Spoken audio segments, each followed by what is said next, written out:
ليكي حق تحط رجل على رجل وتدلعي والله. السلام عليكم ورحمة الله وبركاته. اللهم صل وسلم وبارك على سيدنا محمد. ايه رأيكم في الجمال اللي قدامنا ده كنز والله العظيم، في الايام دي كنز. كنز في بيتنا جميل، هنقسمه ونظبطه كل واحد هياخد حقه. يلا، معايا فرخة كبيرة حوالي 3 كيلو. الكيلو ب100 جنيه يا جماعة. فيعني ايه، نقسمها يعني. هي ما حدش يقدر ياكلها لوحدها بالكمية دي طبعا. نستفاد احنا بها بقى. قطعت الوركين لوحديهم وبفتحهم زي ما انتم شايفين كده، عشان بإذن الله هتبلهم وعنهم التبلين.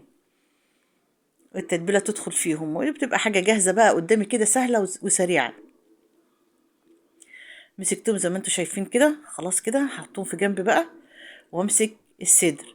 الصدر ده اللي كنز بجد بقى. طبعا الرقبة حطيتها في جنب. قسمت الصدر فلقتين، هو اصلا كبير بسم الله ما شاء الله. هشيل الجناح بالكتف. وطبعا هتقضي من 3 ل4 افراد.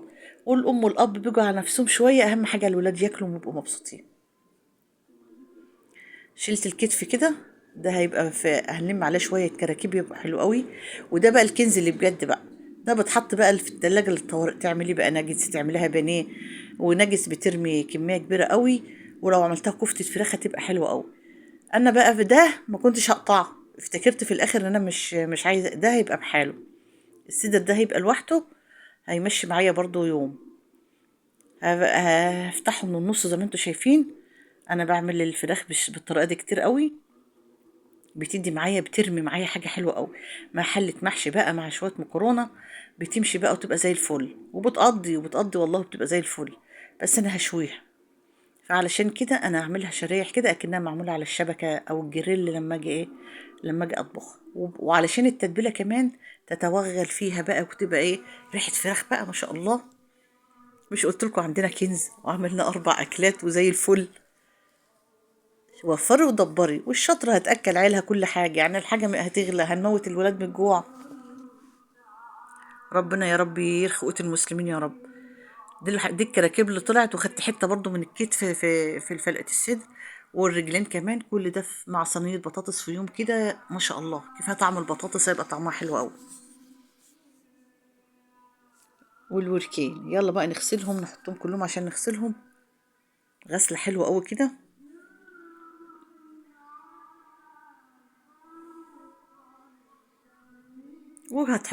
وهتعمر التلاجة 4 أكياس زي الفل كده محطوطين. أنا هغسلهم. ده بقى إيه؟ ده بشر البرتقال. أنا لما بناكل برتقال بلم القشر واغسله واظبطه. واروح سلقاه وضرباه في الخلاط وعيناه عندي. ده بيقضي على أي زفارة للسمك للفراخ للبط لكل حاجة. ما ترميش حاجة، احنا الزمن ده ما يترماش في حاجة. الوقت الفرخة اتغسلت وبقت زي الفل. زي ما قلت لكم يا ربي بشر البرتقانة. يا حبايبي هو ده اللي بيخلي ريحتها حلوة قوي قوي قوي. احسن من الخل والليمون كمان. طبعا لو قشر الليمون عندكم برضو احتفظوا بيه وفرموه مع البرتقال عادي. دلوقتي خلاص غسلتها زي الفل، وخدت بقى القطعة الجميلة اللي هي ديت حطيتها، اللي هعمل لها كفتة او بانيه او ستريبس زي ما تيجي او ناجتس. حطيتها لوحدها في كيس. وجبت بقى شوية ملح، شوية حبان مطحون، شوية فلفل اسود. وقلبت بهم الفرخة كده، اما اعمل لها تتبيلة حلوة اللي انا هحتفظ بيها. اللي انا هعينها فيه. البهارات قدامكم اهي، شوية بودرة زعفران. وفلفل اسود. وبابريكا وشوية من ايه تاني يا ربي. ملح. وهحط بهارات بقى فراخ. او عندك ال7 بهارات حطي، ما فيش فراخ عندك بهارات لحمة حطي. ومعلقتين من الصلصة او الكاتشب. ولو عندك معلقتين زبادي تبقى عسل، بس ما عنديش زبادي.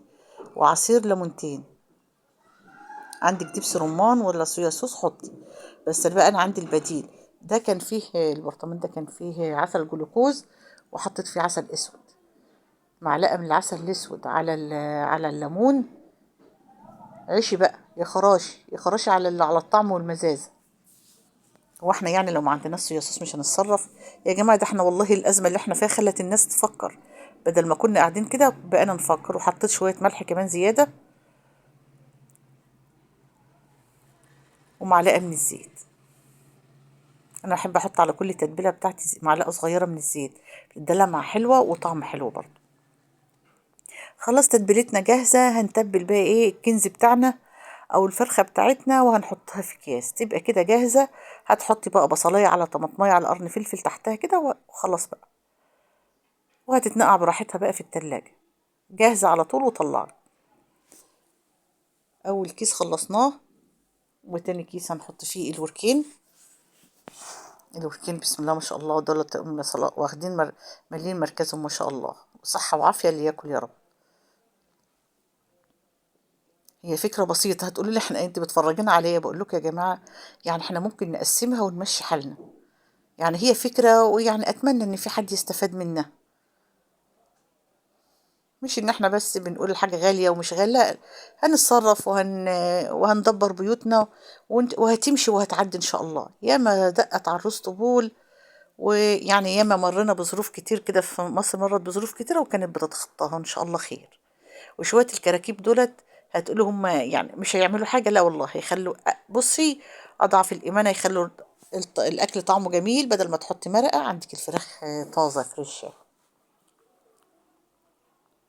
وكده خلصنا وقسمنا الثروة بتاعتنا، وما شاء الله كده ده انت بس تفتحي بس كده الفريزر تبص فيه تلاقيه الخير مليان كده، تقولي ما شاء الله ربنا يزيد ويبارك يا رب. ودي بقى بإذن الله ديت اللي ايه، ده الكوم الكبير يعني، لا تعمل حاجة كتيرة قوي يعني، وصحة وعافية اللي ياكل، وربنا يعيننا ويقدرنا ونعمل الخير كله لولادنا. أستودعكم رعاية الرحمن، والسلام عليكم ورحمة الله وبركاته.